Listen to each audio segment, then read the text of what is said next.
जब राम जी को लक्ष्मण जी को वो चोरी करके ले गया, हरण करके ले गया, तो उसने प्रण किया, रावण को वचन दिया कि इन दोनों को हम खत्म कर देंगे, तुम चिंता मत करो, युद्ध तुम जीतो। तो उसने सोचा कि इनका वध कर दें, कुल देवी हैं, उनको बलि दे दें। उसकी देवी थी, जो देवी उसे सिद्ध थी, उनके नाम का 5 मुखी का दीपक जल रहा था और रहस्य वहीं छिपा था।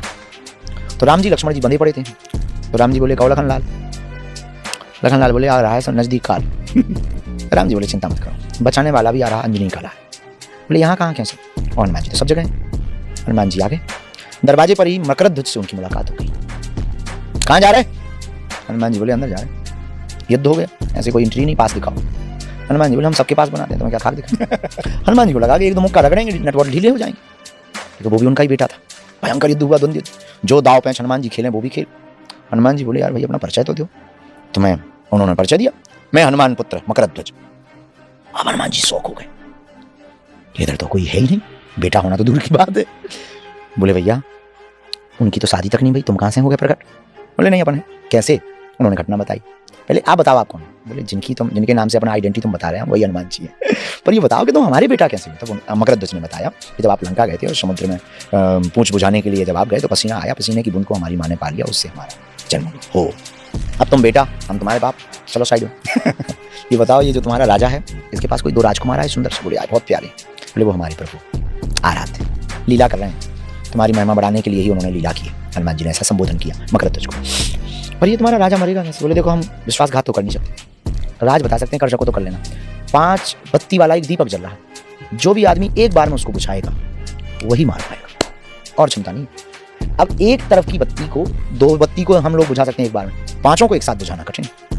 हनुमान जी लाल फूल पर बैठ करके गए, तो राम जी ने धक्का दिया लक्ष्मण जी को, लेटे लेटे देखो वो आ गए। लखनलाल बोले कौन? बोले अंजनी लाल। बोले दिखाई नहीं दे, कहाँ? थाली में देखो, उसमें तो लाल लाल पुष्प है। बोले उसी लाल लाल में ही तो अंजनी लाल है, कमाल करने आए हनुमान जी। रूप बनाया 5 मुखी, हनुमान जी तो अतुलित बल धामा में, 5 मुख रूप धारण करके हनुमान जी ने एक बार में फूंक लगाई, बुझ गए, रावण का वध कर दिया। तब से हनुमान जी की पंचमुखी रूप में पूजा होने लगी, वो 5 मुख वहां के। तो उनको जो भी करता है उनकी पंचमुखी रूप में, इसलिए दरवाजे के बाहर और अंदर पंचमुखी हनुमान जी का चित्र ब्राह्मणों से या स्वयं भी मंत्र अभिमंत्रित करके रख लेना चाहिए। रावण जैसे राक्षस एंट्री नहीं करेंगे, डरेंगे। बहुत पिशाच निकट नहीं आवे महावीर, जब ये वही महावीर रूप है, पंचमुखी रूप है हनुमान जी का। हनुमान जी थोड़ा धन कमाने में मदद करते हैं? ट्राई नहीं। जिसको कमाना है वो कुछ कर सकता है, फिर जिसको धन के लिए जाना है वो क्या करे? व्यापार। भाई लॉजिक की बात पूछो तो यही, हनुमान जी तो कृपा बरसाते हैं, करो आगे बढ़ोगे आप।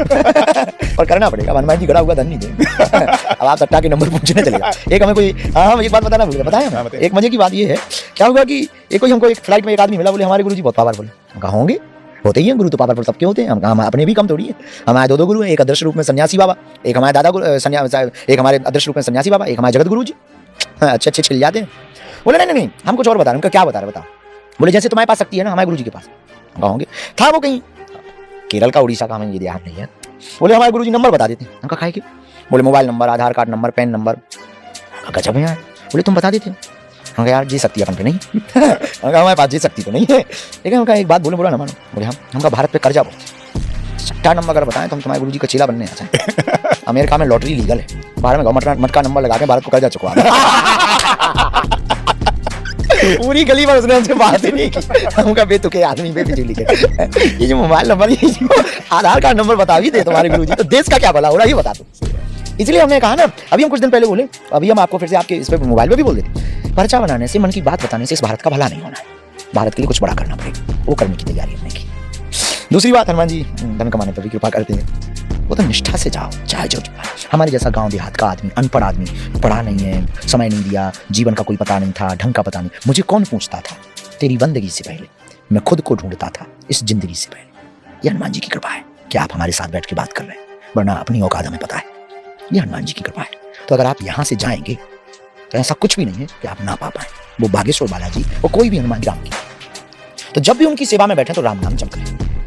हनुमान जी की पूजा में प्राण प्रतिष्ठा तो चोला चढ़ी हुई मूर्ति को स्पर्श करने से बचना चाहिए, उसमें तेज बहुत होता है। हम लोग अपवित्र भी होते हैं, कई बार अच्छी जगह से भी नहीं जाते, विचार भी कई बार, तो दूर से प्रणाम करो। घर पे जो हनुमान जी उनकी सेवा पूजा करो, जैसे अपनी सेवा करते वैसे अपने हनुमान जी की सेवा करो। आप स्नान करते हो, हनुमान जी को भी स्नान कराओ, बढ़िया कपड़े पहनाओ, बढ़िया इत्र फुलेल लगाओ, बढ़िया चंदन लगाओ, बढ़िया पुष्प रखो। मंत्र आता है तो मंत्र बोलो, नहीं तो राम राम राम सीताराम, श्री रामचंद्र कृपालु भजन बोल दो, हनुमान चालीसा का पाठ बोलते जाओ, आसन बढ़िया बिछाओ, इत्र फुलेल लगाओ, माला बढ़िया पहना दो, धूप दिखाओ, फिर दीप दिखाओ, फिर प्रसाद जो तुम पाओ घर में जो बनाओ पवित्रता से पहली थाली उनको लगाओ, आंख बंद करके उनको बुलाओ, सीताराम आइए, हनुमान आइए, मेरे भोजन का भोग लगा जाइए, गाते हुए बुलाओ। उसके बाद में फिर प्रसाद पाओ, प्रणाम करो, कुछ देर तक लंबी सांस लेकर के बीज मंत्र का जाप, ओम हम हनुमते नमः, इस बीज मंत्र का जाप करो। और जो हनुमान जी ने अपने जीवन में किया उन पे चलो। हनुमान जी चित्र के देवता नहीं, चरित्र के देवता हैं। तो ये बीज मंत्र के जाप से क्या हो? हनुमान जी से कनेक्शन आपका अच्छा हो जाएगा। कॉन्शियस माइंड सबकॉन्शियस माइंड को मैसेज करके ब्रह्मांड में जहां भी हर जगह उनकी चेतना है, उस चेतना से आपका कनेक्शन जुड़ जाएगा, पॉजिटिविटी भी आएगी। मंत्र चैंट्स करने से मन एकाग्रचित भी रहेगा। आपका चित्त बहुत ज़्यादा जो बहकता, मन बहुत ज़्यादा फ्लाइंग करता है, उनसे भी आप बचेंगे, कुविचारों से भी आप बचेंगे, आपके थॉट्स पर भी आपका कंट्रोल होगा।